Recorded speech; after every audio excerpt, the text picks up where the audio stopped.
and a very warm welcome from Oxford Bookshop and Pan Macmillan, India. I'm Ashish Sen, and I'm in conversation with celebrated author, novelist, and social documentarian, and for those of you who don't know, a well-known actor as well, Nirmala Govindarajan, or Nimi as she is known to many of us. And I'm going to be talking to her about her latest offering, Taboo. And this is the good news for all of you. Taboo has just been shortlisted by no less than the Rabindranath Tagore 2020 Literary Prize. So that's cause for cheer. I'm not surprised. I'm not surprised at all because Taboo makes compelling reading in so many different ways, not least because of the wonderful way that Nimi's pen describes the magic of Vignesh Beedis. You know, reading about that, I almost had withdrawal symptoms. It took me back to my days of college. But you're probably wondering, and I won't tell you about that, you're wondering probably, what does Vignesh Beedis have to do with writing about social causes? So to tell you more about that, over to Nirmala Govindarajan herself. Hi, Nimi. Hi, Ashish. It's such an honor to be in conversation with none other than Ashish Chandra Sen, Bangalore's renowned theatre personality. In fact, I'm an actor because he got me to act in some of his plays. She's being And very kind. author, he's just written a new novel, his new novel, Lift Off.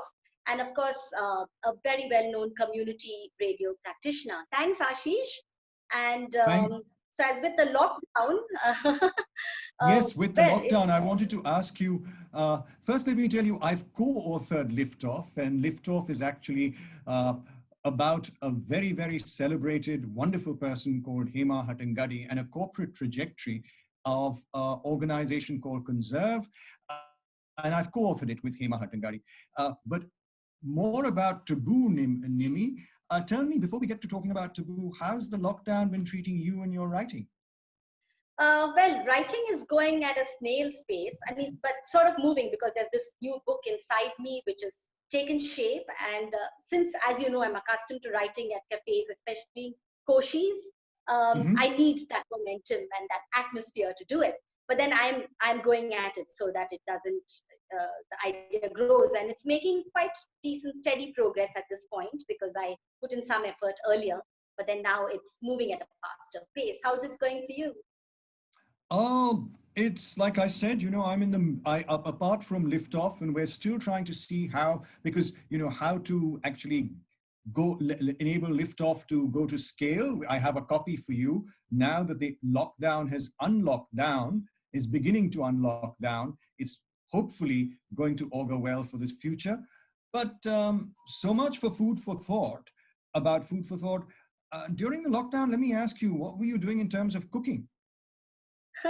As you know, I'm not much of a cook, nor am I much of a eater, but still, my house had quit a month ahead of the lockdown, sometime in February. So I have been at it, and now I make the softest idlis under the sun. In fact, my aunt was pulling my leg, saying that, "Do you use clothes softener by any chance?" How's yours going? Coming along? Are you? Well, lovely. I hope to be able to sample some of those. But let's get back to now some more food for thought and Taboo. Like I said, Taboo makes compelling reading for so many reasons. It's absolutely unputdownable. It's taut. It is, in so many ways, a book for so many different people. And I'm just going to read you a well-known critic and journalist, Antara Dev Sen, said about the book. There's music, sex, the scent of forgotten flowers, and the search for lost mothers. Uh, Celebrated novelist and journalist Jerry Pinto says, this is a book that blends genres and defies description. And I'm not surprised why, because Nimi's pen combines so many different styles. There's magic realism, which she blends so easily with an almost a diary-like narrative. And this adds to the tautness and pace of the reading. But at its core, Taboo is about harsh reality. It is about social causes. It is about sexual trafficking and exploitation and the plight of particularly young women. So much harsh reality. Nimi, what took you there and what inspired you to write this book? So a few years ago, I traveled to Uti to visit my friend Catherine Raja. And while Hmm. there, she happened to take me to her workplace. She works for an organization called Freedom Firm, which rescues and rehabilitates underage girls who are kidnapped and trafficked. And while there, I saw these girls, now young adults, about 24, 25, who had been recently rescued, making fashion jewelry, and making this an attempt to earn a respectable living because their families hadn't taken them back after the rescues, and they were under so much psychological and financial pressure at that point. And this organization was treating them so well, just as we treat each other. And so many of them were HIV positive. And a few years, a few months later, I also traveled to their Calcutta workshop, where I met a girl called Shoyantika. Of course, I changed her name. And she was just about 22 then. And she told me that she had been trafficked when she was just 8 years old by her own brother-in-law and sister. And the pimp at the brothel wanted this little child who was about 8 or 9 at that time to have her first customer. And she was so petrified. And a lady, a senior sex worker over there, said she would take care of her and she would, keep her safe. The pimp got wind of it and stabbed the lady in front of this child. And that day, I was talking to this wide-eyed, smiling Shoyantika, who'd become the manager of grown to be the manager of the workshop. And she was also going to marry the love of her life in a couple of months. So Wonderful, that was wonderful. the inspiration. Nimi, that makes such a good, real story. And actually, you've shared some of that, not in the narrative, but in your acknowledgements. And even that is so compellingly written that I'm going to take the liberty of just reading a one paragraph to give our viewers and listeners a glimpse of Shayantika. So here goes. A drop of rain, a tiny step, an unwavering sparkle in the heart of her eye. Shayantika. That may well be her name, as any other, walks in step with mine, and we enter the eye of this monsoon, Kolkata twilight hour. Shayantika has taken a short break from her supervisory duties at Ruhama Designs to connect with the thread of her life. A life plucked in the monsoon of her childhood, a life blemished by hungry men who craved her near adult flesh, a life now worth living given her respectable job and imminent wedding. Rescued and rehabilitated by Freedom Firm, Shantika thrusts her wedding invite into my hands. She is marrying the love of her life. My heart brims with pride for the work my friend Catherine Raja and her ilk have undertaken through difficult rescues in brothels, also dingy hotels across the country, giving Shantika and her sisters in trade reason to call life their own. So, Nimi, you said that the lockdown in so many ways took you to realms you didn't even know existed. Tell us a little bit more about those realms. What were they like? Where did you go? Realms were both physical and emotional. Physical because of the places I traveled to, be it Uti or Calcutta or any of these other places in between that I have traveled to at some point in my life. And emotional because the response that came out of me to these girls that I was meeting, to the situations that I was confronted with, and of course together, both the physical and the emotional took me to imaginary planes, imaginary uh, places, and through via poetry, via music, via the writing itself. So I could give you a small example of how that happens. And as you know, Rahel Roy Thomas has put some of the words from the book to music. So I will read a bit, and the rest of the paragraph will be Rahel's music, which is again part of the narrative, but then it's rendered musically. So this is how it goes. The night is young.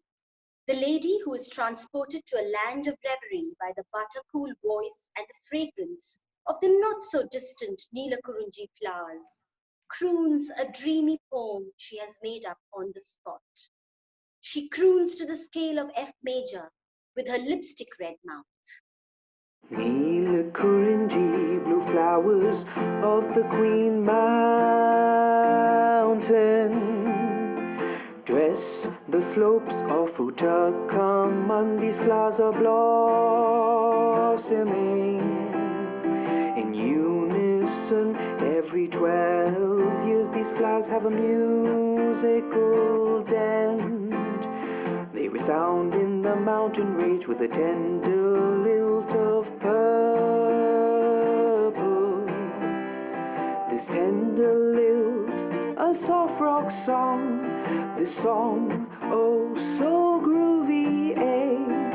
I, the coolest heart, brought the ballerina from the very Spanish, Japanese Hokuto del Paso song. Sigh.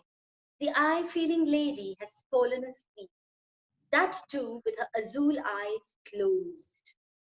The singing scout arrives at the widest footpath of Cotton Petai, in the deep of the night with his guitar, guides et al., only to find the lady's eyes shut to the world. The scout is so near, but yet so far from learning the truth about his real mother. Let us not probe Senor Singh Mono's parentage at this early juncture, that too upon a deep and dark night such as this. So that's an excerpt. Right. Nimi, you capture street life so vividly, and you take us through actually a saga across India, you know, from the dusty streets and areas of Cotton Petai, which you've just captured over there or given us a glimpse of, to the drains of Big Ben in Algaon Mandi, fictitious names, but we can associate with those cities. It's almost like a first-hand experience. So tell us, how do you separate the personal from the political? Where does real life stop and where does real life start? So of course, all the real life experiences are assimilated. They become part of me. And it stops where I detach from them and just disappear and become a writer, where I don't, where I'm not this person who's responding directly to the person or the situation, but where my pen assumes the role, and you know, it does its own magic. Takes me also with it along that journey. So, and that's how it kind of unfurls. So, but many of these people I've met, but they've also transposed into different characters or kind of collaborated to become one character, as you know. So, and that's how it kind of grows. Yeah. Right. You know, when you read the book, that comes through so clearly. But I think it also has to do with another Nirmala Govindarajan trademark, which you have not just in Taboo, but also in your earlier works, in Hunger's Daughters, in Community Catalyst, and that you write in the present tense. And what it does in Taboo, it gives you this cliffhanger feeling. It adds to the tautness of the reading. And I think that is so important. That's what makes it so compelling. I'm going to take the liberty of actually qualifying what I mean by giving you a short excerpt from another part of your book. So here goes.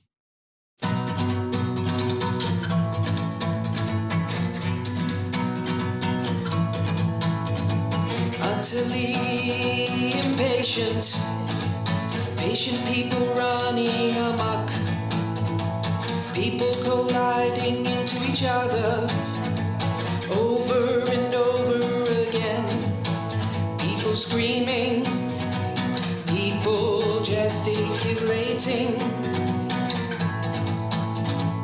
people, unruly people. Stop it, people, growls Jhoru Kandi Badsha under his Kesar Aka Himalayan mountain flower scent infused breath. Breathless, people stop short in their unruly steps. These people, all passengers bound to a region south of the undeniable capital of India, stop and gape at the Badshah as he exudes his mesomorphic self from his perch on the third step connecting the door of the second-class compartment closest to the supremely air-conditioned bogie. This is no time to stop and gape. Rush to your respective bogies. Can't you see this train is already very late? The Badshah growls once more, simultaneously pleased with his undeniably royal command. Most people realize once again that they are late. They dissipate from the 23rd platform into their respective bogies. Within the second-class compartment closest to the supremely air-conditioned bogie, the lady with the slender hands is very pleased that the train is late. She waits for another kiss, surprisingly patient beyond her unregulated temper. Joru Kandi Badshah does not dissolve his passion in wasteful surprise. He regulates his lips for the unregulated act. His lips plant another delicious kiss upon the slender one's hands. Arre, a public kiss! People in the bogies, also the vendors on the 23rd platform of the Grand Nizamuddin, holler hysterically at the sight of this public kiss.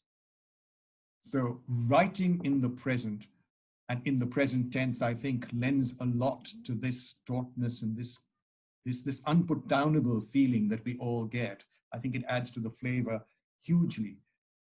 Another related question, Nimi, in this regard is, your themes are fairly dark, but yet in the midst of despair, you instill us with hope. There is always hope in your writing, even at points when things seem really, really bleak. Would you like to share some thoughts on that? Yeah, I myself am a very optimistic person. So I look at the optimistic side of everything. But then I've also been fortunate, the women I have met they're all such great goddesses in a certain sense, no matter, and I'm in total awe of them, especially those who have gone through so much angst and have been put through so many travails, be it in a small village in Mayavaram or in the heartlands of Orissa, or these girls who've been, in a brothel in Nagpur or Calcutta. And they're all, even if you take Shoyantika's example, she's come out, she's emerged a winner. And that's all, as much as the world is helping you come there, it's also an inner resolve, also the power of the feminine in being able to overcome what has happened to you and to trudge on. And I believe that writing, especially on social issues, should leave people with a sense of hope, because we are trying to, cull that hopelessness and move ahead. So absolutely, yeah. Absolutely. And to qualify what you're saying exactly, I'm just going to read you a very, very small excerpt from another part of the book to what this very dynamic lady, the lady with the slender hands, actually does. But let's begin a little before that. De las patillas de un moro tengo que hacer una escoba para barrer el cuartel de la infantería española. From the sideburns of the moor, I must make a broom to sweep the quarters of the Spanish infantry. Of the Spanish infantry, repeats the lover Perumal Arokyaswamy in impeccable English tongue, a language foreign to the other fellows of the footpath. The fellows clap, the lady with the slender hands calls Perumal Arokyaswamy's tongue revolutionary. The lady then goes on to croon the lyrics of La Cucaracha for its post-revolutionary standpoint. Listen to the lady croon with her lover, the rickshaw puller says, a 101-year-old Munumunuppa Manga. There's a revolutionary standpoint on the widest footpath of Cotton Pettai, years after the political upheaval in Mexico. I won't tell you any very much more, I'll just stop there. But that's where the revolution really begins. So read the book to find out more. So much for Taboo. Nimi, what's cooking next? What is your next book? Tell us a little bit more about that. Another book on, it's a woman-centric book again. Of course, working on another book, it's a woman-oriented theme. Something I've been again, something that I was confronted with when I was traveling in rural India a few years ago, and that has been on my mind. So what I can say at this point is it's got a lot of rural India, it's got a lot of Vietnam. So that's the landscape of the book. But then I'd probably be able to discuss more about it with you. And I'm looking forward to discussing more about it with you in a couple of months, perhaps. Terrific. Yes, so am I. And then I'll tell you what's cooking on my end too. But you usually do a lot of your brainstorming in Koshi. So when social distancing is over, as soon as we can do that, I'd love to know more about your next book, what's coming. But meanwhile, this takes center stage, folks. Taboo.